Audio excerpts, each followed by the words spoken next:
안녕하세요.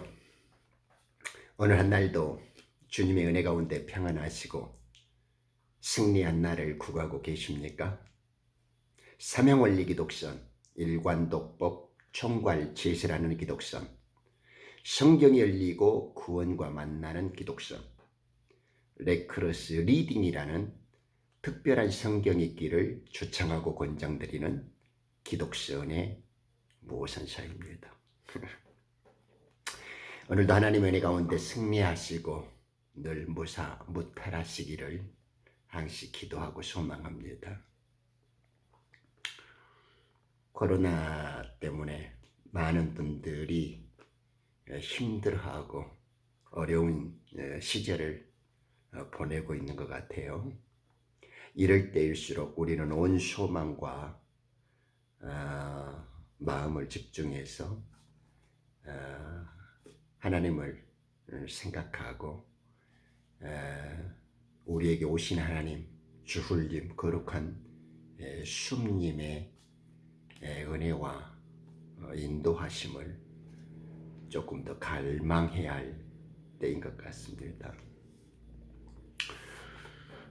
오늘은 제가 평생에 너무나 가슴에 담고 살았던 절절한 이야기, 우리 예수님의 죽음과 유언에 관한 이야기입니다. 제가 몇 달 전에 성경은 유언이다라는 시리즈를 5편으로 계획하고 있으면서 1편, 3편, 4편을 먼저 보내드렸어요. 우리에게 성경을 유언의 역사로 읽는 것은 매우 소중하고 뜻깊은 일이다. 이제 우리는 그 교회 종교들의 그 익숙한 행태, 지금까지 쇠뇌되어 버린 성경 읽기의 그 관점에서 좀 탈피해서 성경을 유언의 관점, 유언의 역사로 읽고 이해하는 힘이 좀 필요하다라고 제가 역설을 했었습니다. 오늘은 그 연장선상에서 성경은 유언이다 제 5탄 예수님의 죽음에 대해서 조금 더 깊이 있게 고찰해 보고자 합니다.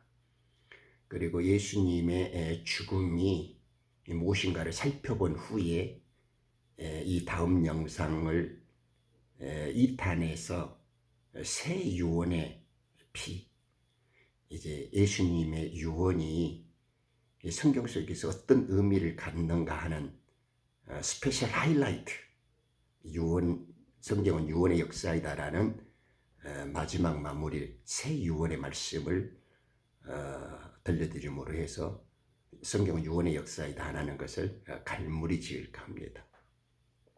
오늘은 그러면서 새 유언의 역사를 고찰하고자 할 때 한번 심도 있게 짚고 넘어가야 할 것이 예수님의 죽음입니다. 우리는 너무나 죽음이라는 것을 많이 들어왔죠. 너무 많이 들어서 아는 것도 같고 모르는 것도 같고 그럴 때가 있어요.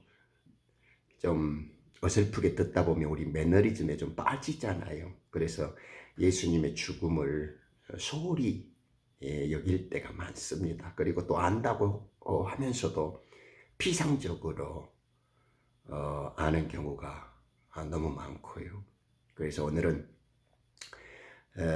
성경에 말하는 예수님의 죽음이 우리가 유언의 역사를 이해하는 데 왜 필요한가, 그 본질적이고 그 진리적인 성경적 계시의 입장에서 한 번 더 검토해 보자고요. 우리가 소위 기독교라고 부르는 것은, 저는 기독선이라고 이야기를 하지만은 이제 일반적으로 기독교라고 하잖아요. 기독교는 죽음의 종교죠. 죽음이 없이는 구원도 생명도 부활도 없습니다. 우리가 쉬운 예를 들어보면 대통령을 한다. 그렇죠. 그러면 대통령의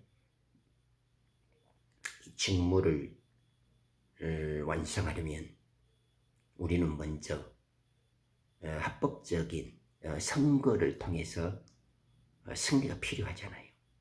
선거를 이겨서 당선자 신분을 확보한 다음에 그리고 대통령의 직무를 수행하기 위한 대통령 취임이라는 순서를 밟게 되어지죠.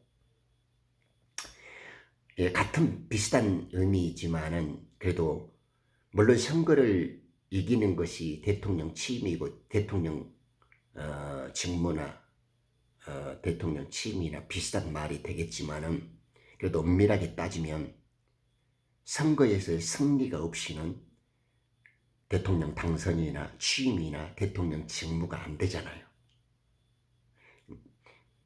그러니까 선거에서 합법적인 승리를 가져가야만 취임이든 당선이든 직무든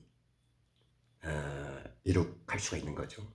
마찬가지로 우리가 구원이니 부활이니 영원한 생명이니 이러한 것들을 완성시키고 온전히 누리기 위해서 그리고 우리 것이 되기 위해서는 죽음에 대한 성공, 즉 하나님께서 정하신 죽음의 승리가 있어야 된단 말입니다. 하나님께서 요구하시는 죽음, 그렇죠? 우리는 죽음을 넘어서지 않고 구원도 생명도 올바른 진리의 영원한 생명으로 나아갈 수가 없기 때문에 그렇단 말입니다. 좀 이해되시죠? 그래서 죽음을 이해하는 것은 굉장히 기묘한 일입니다. 아주 중요한 문제라고요. 그래서 이 기독 종교 예들은 죽음이라는 것을 굉장히 피상적으로 생각할 때가 있습니다. 그렇지만 그렇지 않습니다. 죽음이라는 것을 어떻게 이해하느냐에 따라서 우리들의 그 신앙의 성숙과 그리스도의 그 믿음의 차원은 전혀 달라질 수 있습니다. 일반적으로 종교라고 하는 형식과 틀에 갇히면 뭐 선행이나 구제나 봉사나 뭐 어떤 윤리적인 이런 아주 계집거리로 전락해 버릴 수가 있어요. 그러나 온전한 죽음이 없이는 죄에 대한 청산 작업이 없이는 이런 선행이니 윤리니 구제니 봉사니 인간이 아무리 미화시키고 그럴싸한 행위의 짓거리들 하더라도 그것은 헛짓거리고 미친 짓거리고 개짓거리입니다. 그런 것은 하나님의 관심사항이 아니에요. 우리는 죽음이라는 문제에 맞닥뜨려져야 돼요. 즉 죽음이라는 것을 우리가 받아들이게 되질 때 우리는 하나님 앞에서 아무것도 아닌 존재, 무가치한 존재라는 것을 드러내야 돼요. 우리가 죽음을 받아들인다라는 것, 이 죄라는 육체는 무가치하다라는 것입니다. 그러니까 바울이 그것을 늘 설명하죠. 예수님 자신도 우리에게 일러주지 않습니까? 육은 무익한 것이다. 살리는 것은 영이다고요. 하나님의 말씀과 하나님의 진리만이 우리를 영원한 생명으로 인도하고 진리와 구원을 베푸는 능력이 된다는 겁니다. 그러니까 우리가 예수님의 죽음을 우리의 죽음으로 받아들이지 않고 또 진리에 의해서 하나님의 영에 의해서 우리가 죄라는 육체를 끊어내지 않으면 우리는 진리와 부활을 만날 수가 없고 얻을 수도 없습니다. 그래서 성경의 진리는 성경에서 말하는 죽음은 굉장히 중요합니다. 그래서 기독교는 죽음을 위한 종교라고 할 수 있습니다. 신앙은 언제나 죽음을 획득하는 방법입니다. 그러므로 제 표현으로는 완성된 죽음만이 결국 구원과 부활로 연결되어 있다는 겁니다. 즉 선거에서 대통령의 직임을 완수하려면 우선 선거에서 적법한 절차로 당선이 되어야 합니다.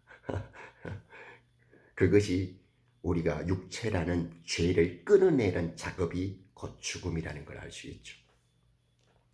그러니까 그 죽음에 대한 완성된 모델이 있습니다. 예수님께서는 당신 한 사람을 죽임으로 해서 그 안에서 구원을 얻는 모두를 죽이는 대역사를 완성했죠. 한 사람이 모두를 위해서 죽었다라는 것은 그 한 사람의 죽음 속에는 모두가 죽었다는 말과 같잖아요. 그래야 예수님 안에서 함께 죽은 자들은 예수님이 살아날 때 함께 살아날 수 있는 것이니까요. 논리적으로도 그렇죠. 그래서 우리는 예수님의 죽음을 정확히 꿰뚫어 볼 줄 알아야 됩니다. 그래서 예수님의 죽음이 나의 죽음이 되어야 됩니다. 그리고 또한 예수 그리스도의 영이 우리들의 죄라는 육체를 정확히 죽여 주시도록 우리 자신을 내드려야 합니다. 근데 이 간단한 작업이 생각처럼 쉽지 않단 말입니다.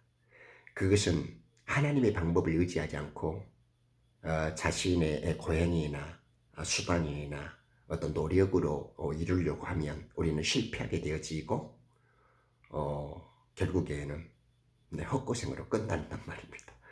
그러니 하나님의 정하신 방법대로 우리가 온전히 죽어야 합니다. 그러기 위해서는 예수님의 죽음을 공부할 필요가 있는 거죠. 신약에는 새 유언이라고 부르는 복음서에는 죽음이라는 말이 175번이나 등장해요. 엄청나죠. 새 복음서, 새 유언에는 총 7,959절이에요. 그런데 이것을 175에 언급되어져 있으니까 그걸 나누면 약 복음서의 50절마다 예수님의 죽음이 한 번씩 기록되어졌다고 볼 수가 있죠. 상당히 신비하죠. 그래서 성경은 유언의 역사일 뿐만 아니라 이 죽음을 통하여 당신의 유언을 완성시키려고 하는 것입니다. 그래서 제가 삼양원리 기독선에서 이 교계 종교들의 비진리 그리고 이 기독 종교들의 거짓을 들춰내고 꾸짖는 것은 예수님의 죽음을 통하여 새 유언을 완성시키려고 하는 성경의 관점, 하나님의 그 의도와 구속사의 그 계시를 제대로 드러내놓지 못하고 있기 때문입니다. 그럼 우리는 오늘 이 시간 확실히 예수님의 죽음을 통하여 유언을 어떻게 완성시키는가, 그 본질적인 계시, 그 죽음의 완성에 대해서 좀 고찰을 하자 이 말입니다. 이 예수님의 죽음을 바르게 이해하지 못한다면 우리의 신앙이나 우리의 종교 생활은 헛방입니다. 그러니까 성경에 나타난 예수님의 죽음을 유언의 역사로 이해하는 힘과 지혜를 갖는 것이 우리가 하나님의 아들로서 그러한 신부로서 단장되어지는 아주 거룩하고 소중한 작업이라는 것을 알게 됩니다. 성경에는 수없이 예수님의 죽음에 대해서 많이 예언되어져 있고 계시되어져 있죠. 그런데 예수님은 복음서에서만도 자기 자신을 벌써 10번이나 자기가 죽을 거라는 걸 가르쳐줘요. 10이라는 완성된 숫자, 횟수를 동원해서 간단히 살펴보면 요한복음 2장 19절도 그러잖아요. 성전된 자기 자신이 이 땅에 왔기 때문에 땅에 건물로 지은 성전을 이제 헐어버려라 이러잖아요. 그리고 내가 사흘 만에 일으키리라 이렇게. 이제 땅에 건물로 짓고 사람의 손으로 짓는 성전의 그 수치스러운 역사는 이 율법과 종교적인 영에 사로잡힌 자들의 그 거짓 노름은 이제 멈춰져야 합니다. 요한복음 3장 14절에 니고데모와의 대화에서도 그러죠. 모세가 장대에 그 뱀을 든 것처럼 나도 이제 들려져야 할 것이다. 자기의 죽음을 선포합니다. 구약 광야에서 불뱀에 물렸던 역사가 곧 자신이 고난에서 십자가에 달릴 역사적인 사건을 우리에게 기억시켜 주죠. 마태복음 16장 21절에도 당신이 말씀하셨습니다. 당신 많은 사람들에게 고난과 죽임을 당하고 이렇게 17장 22절에도 그럽니다. 인자가 많은 사람들에게 고난을 받고 죽음에 넘겨져야 할 것이라고 이야기합니다. 뿐만 아니라 변화산에서 예루살렘 올라가는 마지막 여행길에서 또 그 포도원 일꾼들의 비유에서도 나오죠. 그 왕의 아들이 죽고 결국에는 그 포도원에 이제 멸망당해지는. 그리고 예루살렘의 그 승리에 입성을 할 당시에도. 그리고 겟세마네에서 기도할 때도 마찬가지입니다. 이렇게 당신이 죽을 것을 예수님은 자신의 입으로 10번씩이나 이야기를 해줬다는 것을 이미 알고 계셨는가요? 이렇게 성경은 예수님의 죽음을 기초로 해서 이루어졌고 이 죽음 위에 자기의 유언이 어떻게 완성되어질 건가를 이해함으로 해서 궁극적으로 하나님의 왕국과 아버지의 뜻을 성취시킨단 말입니다. 이 죽음과 유언의 역사를 이해하는 힘은 하나님의 은혜고 능력입니다. 그러므로 삼양원리 기독사를 통해서 함께 예수님의 죽음과 유언을 이해하고 성경을 유언의 역사로 배우고 깨닫는 분들은 하나님의 영원한 왕국에서 상속자로서 하나님의 황태자와 왕실 가족으로서 권세를 누리는 복된 사람들입니다. 축하드립니다. 그리고 이제 당신이 죽을 것을 가장 보여지는 하이라이트가 마태복음 26장 26절의 말씀이죠. 이 장면은 한번 살펴보고 가야 합니다. 너무나 멋지게 우리의 가슴을 한번 울려보죠. 당신이 이 제자들과의 정언식을 합니다. 그들이 먹고 있을 때 예수께서 빵을 가지고 축복하신 후 26절입니다. 받아 먹으라. 이것은 나의 몸이니라. 여러분은 지금 예수님의 빵을 먹어본 적 있어요? 아니면 지금도 계속 먹고 있는가요? 맨날 먹는 것 같은데 한 번도 먹어본 적이 없습니까? 또 잔을 가지고 감사를 드린 후에 그들에게 말씀하셨어요. 이것을 모두 마시라. 이렇게 하죠. 예수님께서는 지금 사도들에게, 자기의 거룩한 신부들에게, 자기의 첫 이삭의 한단들에게, 부활의 첫 열매들에게, 화목지책의 사명을 받은 복음의 보안관들에게 자기의 몸과 자기의 살과 피를 나눠주면서 정언식을 하고 있습니다. 혼인의 예약을 하는 거죠. 너희들은 나와 한 생명, 한 몸, 나의 교회다. 영원 세상에서부터 나와 함께 된 왕실의 가족이요, 같은 아버지의 형제들이다. 이렇게 지금 약속을 해주는 겁니다. 확인을 시켜주는 겁니다. 그리고 그것은 곧 되어질 것이라는 것을 우리 주님께서는 피의 맹세로서, 죽음으로써, 그리고 유언으로서 완성시키고 계십니다. 왜냐? 예수님이 말씀하시면 그것은 곧 성취니까요.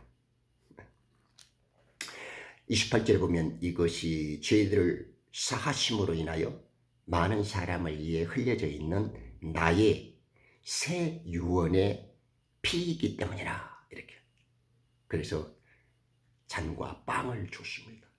My blood of the New Testament. 나의 새 유언의 피다. 피가 따로 있고 말씀이 따로 있는 것이 아니고요.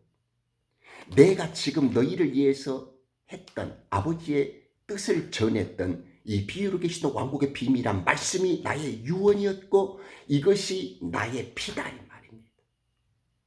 예수님이 2000년 전에 죽어버렸는데 주님의 살과 피를 우리가 어떻게 먹을 수 있습니까? 즉 예수님께서 우리에게 말씀으로 남겨두신 로고스로 우리에게 베풀어 주시고 진리의 영으로 우리와 함께 살아주신 것이 곧 살과 피요, 그것이 유언이라는 겁니다.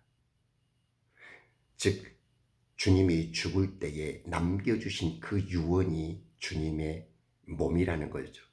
그것을 먹고 마시는 자들은 나의 아들이고 나의 가족이고 나의 신부다. 이렇게 지금 하는 겁니다. 멋있죠?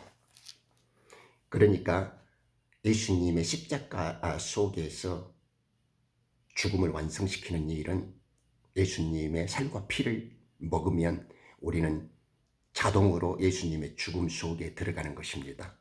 그리고 예수님은 우리 속에 오셔서 살아주는 일이 완성되는 거죠. 별로 어렵지 않죠? 자, 그러면요. 조금 수준을 높여서 예수님은 그럼 왜 죽으셔야 됐을까요? 하나님이신 전능하신 하나님께서 그냥 말로 하늘에 그냥 천사들처럼 만들어 버리고 피조물들을 그냥 개돼지처럼 짐승은 짐승처럼 저렇게 만들어 버리면 되지 왜 인간에게는 이렇게 피조물로서 육체라는 것을 한번 죽고 그것을 탈피하기 위해서 영원한 생명으로 인도하는 이 죽음이라는 과정과 이 고통의 경험을 한번 거치게 만들었냐고요. 왜 죄라는 것을 알게 하시고 그 죄를 통하여 헛개비 같은 피조물들이 갖고 있는 이 육체라는 이런 것을 왜 겪고 배우게 했을까요? 그리고 그것을 죽음이라는 과정을 통해서 생명으로 다시 태어나게 했냐 이 말입니다. 왜 죽으셔야 했을까요? 생각해 본 적 없어요?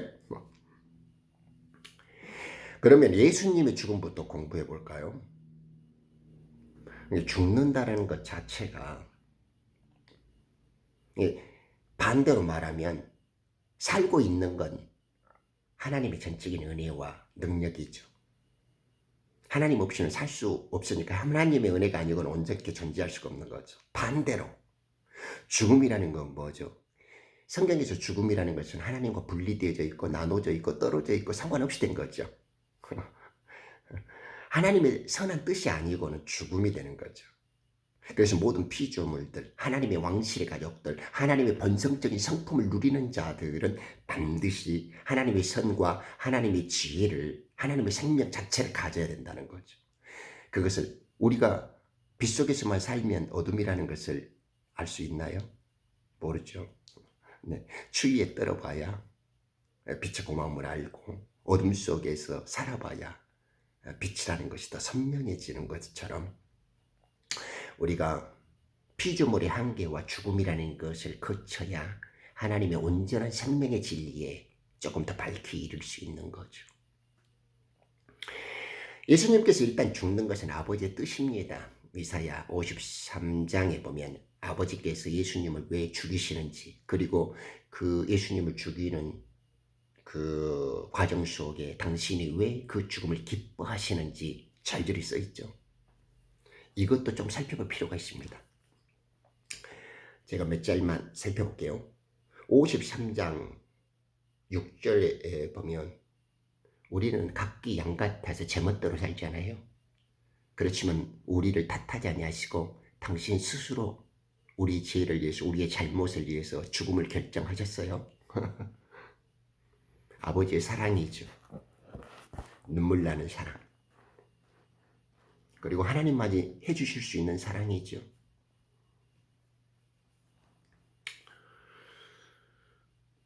그리고 예수님을 죽이셨을 때도 하나님께서는 속죄 허물로 예수님을 만드시잖아요. 우리 하나님과 우리를 화해하게 하시려고 예수님께서는 화목 헌물이 되셨죠. 그래서 그 몸속에서 생명의 씨들이 터져가지고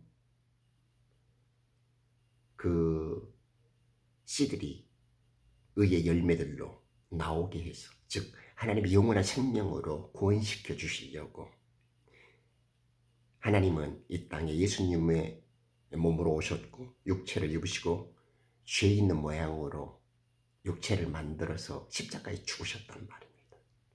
그리고 자기 몸에 담긴 그 생명의 씨앗들을 물과 피를 뿌리신 거죠. 그때 이제 땅에 떨어진 생명의 씨앗들이 이제 우리는 자라나게 되어지고 지금 열매로 만들어지고 있잖아요.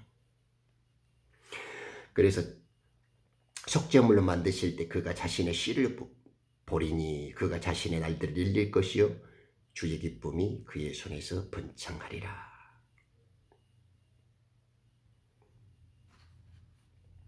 이것뿐만이 아닙니다.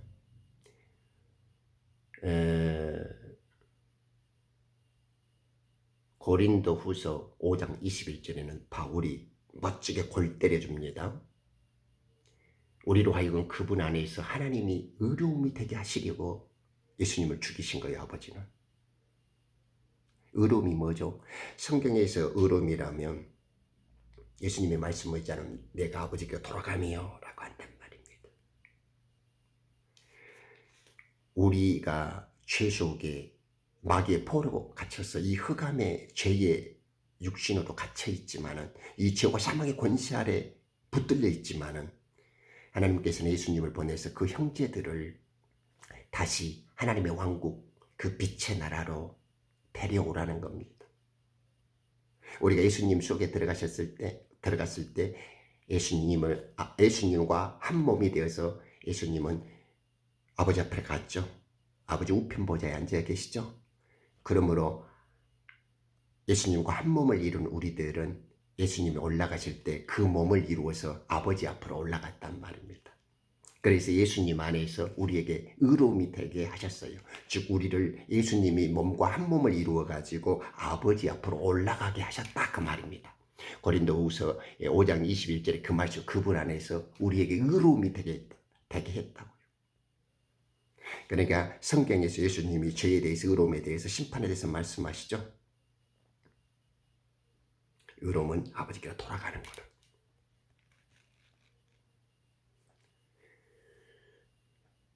일차적으로는 원인들이 많죠. 1차적으로는 아버지의 뜻을 이루시기 위해서 기꺼이 자신이 스스로 화목의 헌물이 되셔서 희생물이 되셨고요. 2차적 원인으로는 가룟 유다가 팔았죠. 안나스와 가야바가 배신을 때리죠. 유대인 그 독사의 자식들이 또 밥 먹으라고 또 중요 인물 빌라도가 결정적으로 책임을 방조해서 우리 예수님의 죽음은 이제 완성이 됩니다만은 궁극적으로는 그들이 이제 무대를 만들어냈기 때문에 궁극적인 것이 뭡니까? 결국 우리가 죽인 거죠. 첫사람 아담이요 주님이 다시 오실 때까지 이 땅의 모든 죄된 존재들이 결국 우리는 예수님을 십자가에 못 박혀 죽인 것입니다.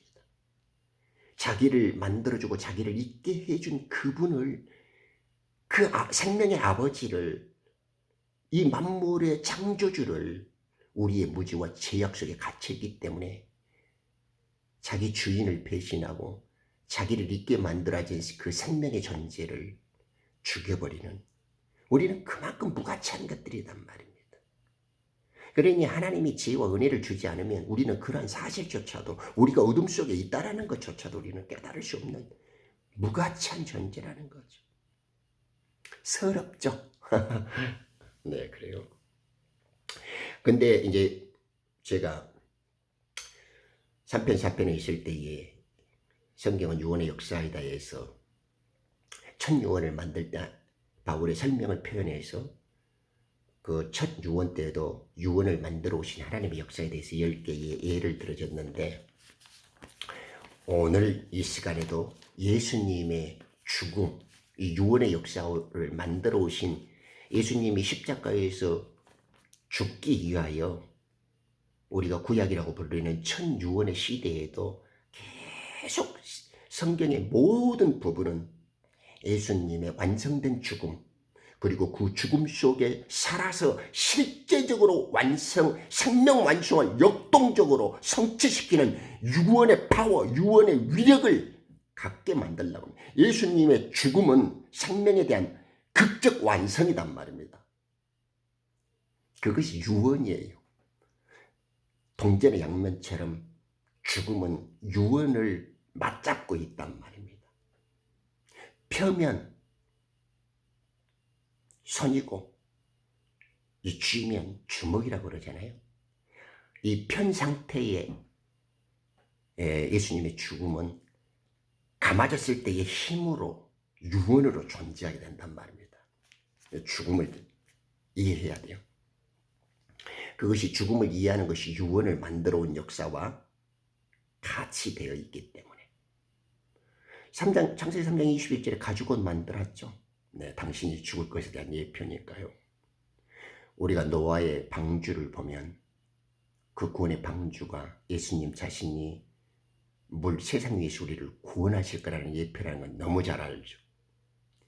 이삭이 헌물로 드려졌어요. 아버지는 자기의 아들을 죽일 거라는 것을 암시해 주죠. 그리고 아브라함은 하나님께서 자기 아들을 반드시 살릴 거라는 것을 믿음으로 증명해냈죠. 그래서 이삭의 받침은 예수 그리스도의 우리에게 계시였죠.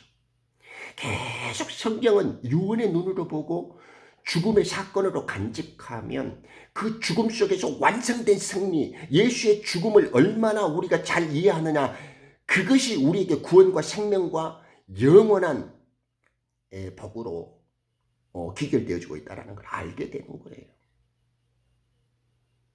유월절 어린 양은 말할 필요도 없죠. 출애굽기 12장 3절로 보면 유월절 어린 양이신 세상 죄를 지고 가는 하나님의 어린 양은 문인멍과 문설주에 피를 발라지게 되지 않습니까? 그래야 죽음의 사자로부터 우리는 피할 수가 있습니다. 그때는 보이는 집에 있었지만 이제 예수님의 그 피는 새 유언의 말씀, 복음서에 비유로 계시던 그 유언의 말씀은 우리들에게 가슴 속에 들어와서 진리와 생명이 되고 부활의 능력이 됩니다. 문지방, 문설주에 발려졌던 그 피는 이제 우리 가슴 속에 말씀으로 넣어줘야 돼. 그것이 성령의 기름 부음이죠. 그래서 우리는 주님이 주신 진리의 말씀, 이 구원의 복음, 즉 당신이 비유로 계시던 왕국의 비밀한 복음을 우리가 받아 듣고 눈뜨고 마음으로 깨달아야 합니다. 그것을 유언으로 마시는 겁니다. 이 하나님의 말씀을 어떻게 먹고 마시느냐에 따라서 우리는 구원과 부활의 능력을 갖게 되는 거죠. 홍해를 갈랐던 사건이 있죠. 그것이 고린도전서 10장 1절 바울의 표현에 보면 그것이 침내고 세례했다 그러죠. 우리는 구름과 바다를 건널 때 세례받았다고 그러잖아요. 그래서 세례는 두 세례가 있어요. 물 세례는 홍해 세례고 성령 세례는 요단강 세례예요. 그래서 광야에서는 야곱의 남는 자라고 불리는 종의 추수가 광야에서의 초막 모습으로 표현되어 있고 하늘 가나안으로 들어가 왕궁으로 입성하는 하늘 가나안의 모형은 성령 세례를 통하여 복음의 아들들 의의 직분자들이 받게 되어지는 구원이라는 것을 우리는 알게 되어지죠. 마라의 쓴물 사건 기억하시죠? 출애굽기 15장에 보면 그 물이 썼잖아요. 그런데 모세가 그 한 가지를 던지게 될 때 쓴물이 단물로 변했잖아요.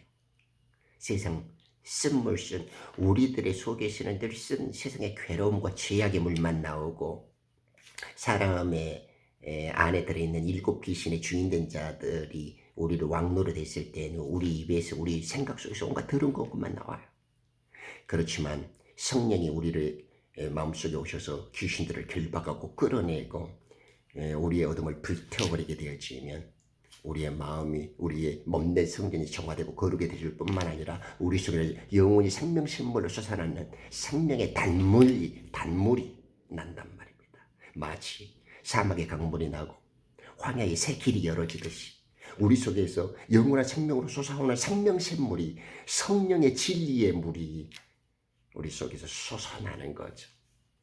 그래서 마라의 쓴물을 바꾼 그 가지는 바로 예수님 자신이었죠. 그것이 십자가의 물과 피가 흘려지고 우리 속에서 새롭게 솟아오르는 일입니다. 노뱀이죠. 노뱀. 광야의 사건 중에 민수기 21장 보면 노뱀 사건에 대해서 잘 간략히 설명되어 있잖아요. 이 사탄의 광야 사는 이 험악한 세상살이에서는 우리는 늘 불뱀에게 물립니다.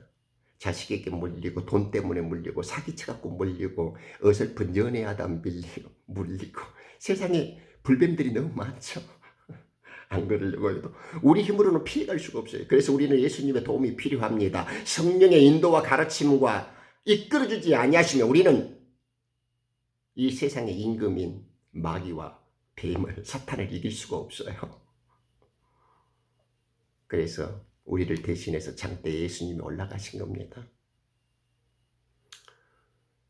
장막 안에서 드려지는 헌물들 있죠.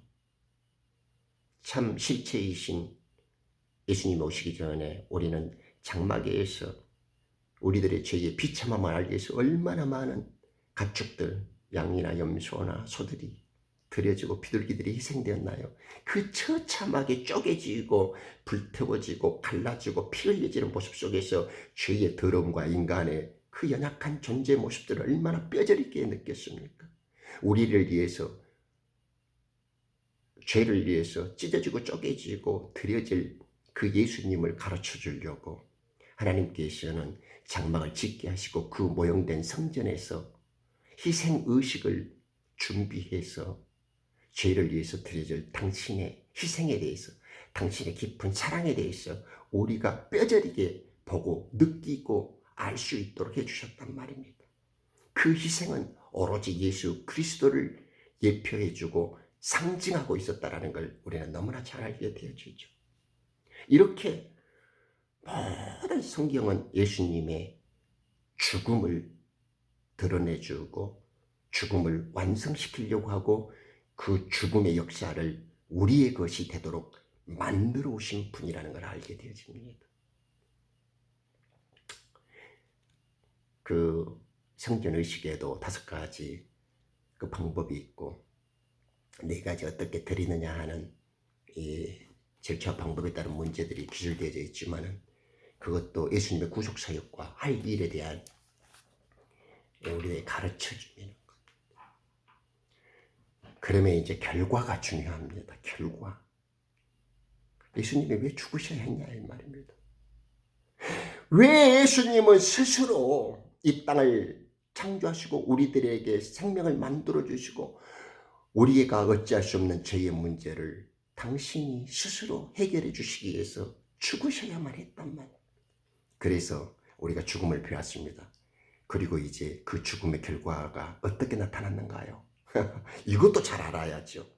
그래야 이제 다음 편에서 제가 유언의 역사 2탄을 때릴 때이지 여러분들의 심장이 펑 터지고 눈구멍이 팍 튀나오는 겁니다. 성경이 완성되어지는 겁니다. 에베소서 1장 7절에 보면 죄사함을 이루었다라는 겁니다. 우리를 피로 사신 것은 계시록 5장 9절이나 1장에 보면 우리를 왕으로 만들고 우리를 성전 하나님 왕궁의 직무자들로 만들려고 그랬다는 겁니다. 무엇이죠? 그냥 구해주는 것뿐만 아니에요. 왕실 가족이 되어지고 하늘 대세가 되게 해가지고 하늘에서 영원한 생명으로서 관리될 직무자들을 만들려고 우리를 그렇게 만들었다는 겁니다. 그래서 영화롭게 하고 거룩하게 하셨습니다. 시시하게 한 거 아닙니다. 그 일을 성령께서 지금도 만들고 계시고 성취시키고 계십니다. 그 완성된 모습은 이제 주님 재림하실 때 완전히 완벽하게 완전하게 이루어지는 겁니다. 우리는 그것을 소망하고 있고 지금 재림을 위해서 더욱 완벽히 우리를 또 준비하고 있는 거죠.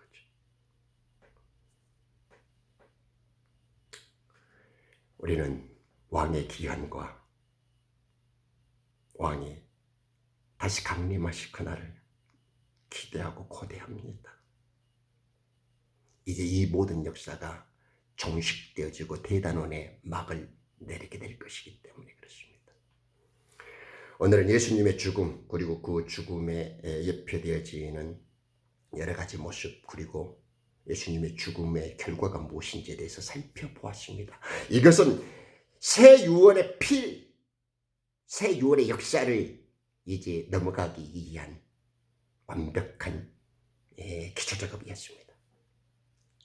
감사합니다.